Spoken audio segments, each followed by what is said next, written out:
Hello everyone, welcome to our channel Education Hotspot. So this video is with regard to MSOE1 Sociology of Education के regarding, शिक्षा का समाजशास्त्र के regarding ही हमारा अगला इंपॉर्टेंट टॉपिक है। ये टॉपिक हिंदी मीडियम में भी अवेलेबल है। इसके नोट्स मैं अभी बाइलिंगुअल समझाने की कोशिश करूँगी। नोट्स दोनों मीडियम में मैं आप लोगों के साथ शेयर कर दूँगी सो दैट आप लोग इसको बेटर तरीके से समझ पाएँ।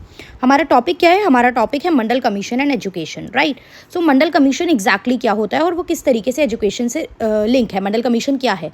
तो मंडल कमीशन जो ये आई थी, इसको लीड कर रहे थे बीपी मंडल और ये डिमांड कर रही थी for the reservation to protect the right by demanding reservation. ये आरक्षण का डिमांड कर रही थी फॉर द ओबीसी। ओबीसी सबको पता है, अदर बैकवर्ड कास्ट, अदर पिछड़ी जातियों को लेके रिजर्वेशन की डिमांड कर रही थी। अब क्या ये तो पॉलिटिकल कंटेक्स्ट है तो उतना डिटेल में हमें नहीं पढ़ना है, लेकिन इसकी कुछ रिकमेंडेशन और किस तरीके से ये हमारी एजुकेशन पे इम्पॉर्टेंट रोल प्ले कर रही थी कि ये एजुकेशन के रिगार्डिंग क्या सिग्निफिकेंस रखती है, एजुकेशन के रिगार्डिंग इसका क्या सिग्निफिकेंस है, ये हम लोग यहाँ पे देख लेंगे। तो मंडल कमीशन की रिकमेंडेशन की अगर मैं बात करूँ तो क्या क्या रिकमेंडेशन है? पहली रिकमेंडेशन है reservation in the job and educational institution. आपकी जो जॉब्स होती हैं प्लस जो शैक्षिक संस्थान होते हैं वहाँ पे रिजर्वेशन की डिमांड कर रही थी फॉर ओबीसी। अच्छा, मंडल कमीशन जिसको सेकेंड बैकवर्ड क्लास कमीशन भी बोला जाता है, फर्स्ट कौन सी थी? फर्स्ट कौन सी थी? काका कालेकर कमीशन जो स्टैब्लिश की गई थी। अच्छा, नेक्स्ट है हमारे पास बीपी मंडल जो कि आपकी सेकेंड बैकवर्ड क्लास कमीशन है। इसको स्टैब्लिश किया गया था 1979 में under the chairmanship of BP Mandal. That's why इसे हम मंडल कमीशन भी बोलते हैं। प्राइमरी पर्पस था कि हमें आइडेंटिफाई करना है सोशली और एजुकेशनली, सामाजिक और शैक्षिक रूप में जो बैकवर्ड क्लासेस हैं। देखिए, यहाँ पे ये कहा जा रहा था एससी एसटी के अलावा भी बहुत सारी ऐसी क्लासेस हैं अदर कास्ट में जो इकोनॉमिकली डिप्राइव हैं, जो सोशली डिप्राइव हैं, राइट। तो यहाँ पे जब सोशली डिप्राइव हो तो आपका एजुकेशन का एक्सेस तो वैसे भी नहीं मिल पाएगा। सो दैट्स वाई यहाँ पे इनकी कंडीशन इंप्रूव करने के लिए रिजर्वेशन की डिमांड जो है वो की जा रही थी। तो डिमांड क्या थी? Reservation in job and educational institution. Criteria for identifying OBC की पहचान कैसे करोगे? आपके कमीशन ने 11 सोशल इकोनॉमिक एजुकेशन इंडिकेटर दिए थे उसको पहचानने के, राइट। 11 इंडिकेटर थे। इंडिकेटर हमें नहीं दिमाग में रखने हैं कि 11 मापदंडों पे हम ये पता लगाएंगे कि कौन सी जो है वो अदर बैकवर्ड क्लासेस रहेंगी। फिर इनके वेलफेयर की बात करोगे, राइट। वेलफेयर की बात करोगे, इनके भले की बात करोगे। वेलफेयर होता है जब इक्वल चीज़ें हों, बराबरी हो, समान अवसर मिलें, यही आपका वेलफेयर होता है, राइट। अब समान अवसर किस तरीके के? आर्थिक, सामाजिक, हर तरीके से, इकोनॉमिक, आपके एजुकेशन इंस्टीट्यूशन में, इन सब जगह पे बराबर अच्छे अवसर मिल पाए सबको। तो ये एक प्रमोशन वाला, वेलफेयर वाला पॉइंट था। Inclusion of more caste in OBC list. OBC में और काफ़ी ज़्यादा कास्ट हमें इंक्लूड करनी है। मतलब अभी भी कुछ कास्ट ऐसी हैं जो आइडेंटिफाई नहीं हो पाई हैं, तो हम उन्हें आइडेंटिफाई करके यहाँ पे इंक्लूड करेंगे। तो ये तो हमने कुछ शॉर्ट में रिकमेंडेशन की बात की, बट द अल्टीमेट पर्पस जो हमें मेन चीज़ जाननी है वो कि ये एजुकेशन में क्या रोल प्ले कर रही थी मंडल कमीशन। तो आपको कुछ पॉइंटर्स बना के वहाँ पर इसको एक्सप्लेन करना पड़ेगा। तो आप लिखोगे, सबसे पहली बात तो ये कोशिश कर रही थी कि शिक्षा सब तक पहुँचे। ओबीसी को आप रिजर्वेशन देने की बात कर रहे हो तो ज़्यादा से ज़्यादा लोग क्या करेंगे इसमें? अब जो पहले नहीं ले पा रहे थे वो लोग इसमें इनरोल कराएंगे अपने आप को। रिजर्वेशन रहेगा तो उनको भी अपॉर्चुनिटी मिल पाएगी ना कि वो अच्छी जगह पढ़ पाएंगे। तो 27% रिजर्वेशन की बात हुई थी यहाँ पे, राइट। जिससे कि हायर एजुकेशन में भी जो उच्च आपकी शिक्षा होती है वहाँ तक भी जो है बाकी कुछ लोग जो नहीं पहुँच पा रहे हैं वो पहुँच पाएँ। जो जनरली वरना हायर जो इंस्टीट्यूशन होते थे, जो आपकी पोस्ट ग्रेजुएशन और अदर प्रोफेशनल इंस्टीट्यूशन होते थे मास्टर डिग्री करने के, वो mainly upper caste student dominate करते थे ना। तो अब यहाँ पे बोला गया कि ऐसा ना हो, मिडिल और लोअर क्लास लोगों को भी अपॉर्चुनिटी उसमें मिल पाए।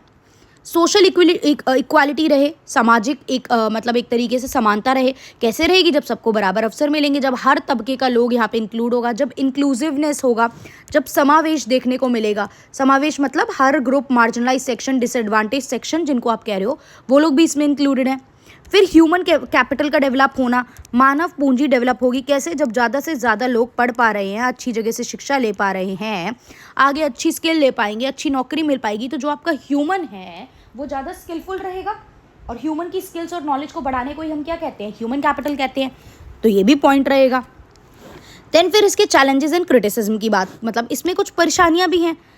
राइट, रिजर्वेशन के कुछ पॉजिटिव इम्पैक्ट हैं, तो देयर आर सर्टेन जो है प्रॉब्लम भी है, जो ये कहता है कि रिजर्वेशन जो है वो इकोनॉमिक स्टेटस पे, आर्थिक रूप में होना चाहिए, कास्ट बेस नहीं होना चाहिए। देखिए, अब ये तो हमेशा से एक डिबेटेबल टॉपिक रहा है, राइट, होना चाहिए नहीं होना चाहिए, ये सबके अपने पॉजिटिव एंड नेगेटिव पॉइंट्स है, व्यू पॉइंट्स है।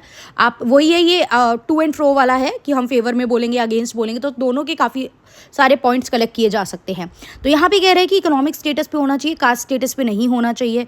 कुछ लोग कह रहे थे कि रिजर्वेशन की वजह से मेरिट बेस्ड जो एडमिशन थे वो कम हो गए हैं, अब कम मेरिट वाले स्टूडेंट भी ज़्यादा आगे निकल पा रहा है और ज़्यादा अच्छी पोस्ट ले पा रहा है। तो ये सब कुछ यहाँ पे प्रॉब्लम हमें मतलब रिजर्वेशन के चैलेंज और क्रिटिसिज्म भी देखने को मिलते थे। एजुकेशन इंस्टीट्यूशन पे क्या इम्पैक्ट पड़ा?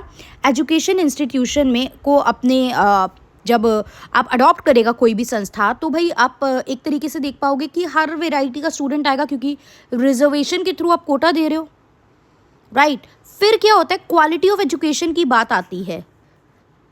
आप देखो, एंट्री से सिलेक्शन हो गया, फॉर एग्जांपल किसी स्टूडेंट के 80 मार्क्स थे एंड किसी स्टूडेंट के 40 मार्क्स थे, इसका 80 पे सिलेक्शन हुआ, इसका 40 पे। तो पहली बात एक तो ये डिफरेंस है, फिर प्लस जब आपका सिलेक्शन हो जाएगा, आप किसी एक जगह पहुंच जाओगे ना, तो जहां पहुंच जाओगे वहां पे ये 40 वाले के साथ डिस्क्रिमिनेशन हो सकता है। ये 80 वाला तो सिलेबस करिकुलम से जल्दी कोप अप कर लेगा, क्योंकि पहले अच्छी जगह से पढ़ के आया होगा या नॉलेज स्ट्रांग होगी। ये बच्चे को कोप अप करने में कई बार प्रॉब्लम आ जाती है, और वहाँ जो पढ़ाई होती है, वहाँ जो एटमॉस्फेयर होता है, उसकी वजह से कई बार ये बच्चा जो मेन जो स्कोर होता है, क्लासरूम परफॉर्मेंस होती है, उसमें पिछड़ सकता है। I am not talking about all, मैं ये सबके लिए नहीं कह रही हूँ, और कोई फॉल्ट भी नहीं कह रही हूँ कि इसमें इनकी गलती है कि 40 मिल गए, तो ये फॉल्ट नहीं है। बट ये एक पॉइंट है कि हाँ, वहाँ जाके थोड़ी सी प्रॉब्लम ऑफ कोपिंग अप आ सकती है। अब जैसे कहो कि एक इंसान गाँव से आ जाए और शहर के बिल्कुल हाई फाई पॉश एरिया में, या पॉश एरिया कह रही हूँ, एजुकेशनल इंस्टीट्यूशन में चला जाए, तो वहाँ पे जो कल्चरल गैप होगा, वो थोड़े टाइम के लिए शॉक वाली फीलिंग तो रहेगी ना, कल्चरल शॉक की, तो वो धीरे धीरे अडेप्ट कर पाता है इंसान। Done.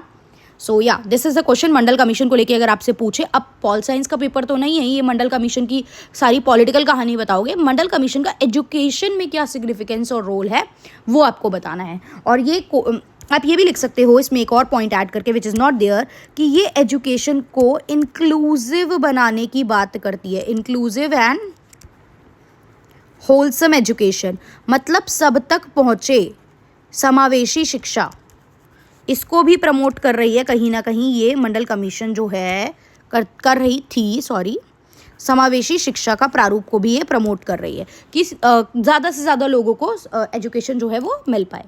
Clear? So I hope it is clear, समझ में आया होगा। इस तरीके के बहुत सारे छोटे बड़े कंसेप्ट हम और कवर करते रहेंगे। यूनिट 13 की एक वीडियो आप लोगों को और मिलेगी, जिसमें मैं पूरी unit 13 policy of positive affirmation, देखिए ट्रस्ट में बहुत मेहनत लगती है एक यूनिट्स के नोट बनाने में, और आप पे प्रेशर है ना, मुझ पे 10 सब्जेक्ट का प्रेशर है, आप पे 4 सब्जेक्ट का प्रेशर है, बट मुझे सबके नोट्स बनाना, कैसे कंटेंट रेडी करूँ, क्या करूँ, बहुत प्रेशर है, right. So I hope you will understand, और जितना कंटेंट मैं दे पा रही हूँ आप लोग उसको अच्छे से यूटिलाइज करके अपने एग्जाम अच्छे से दे पाओ और अच्छे नंबर ला पाओ।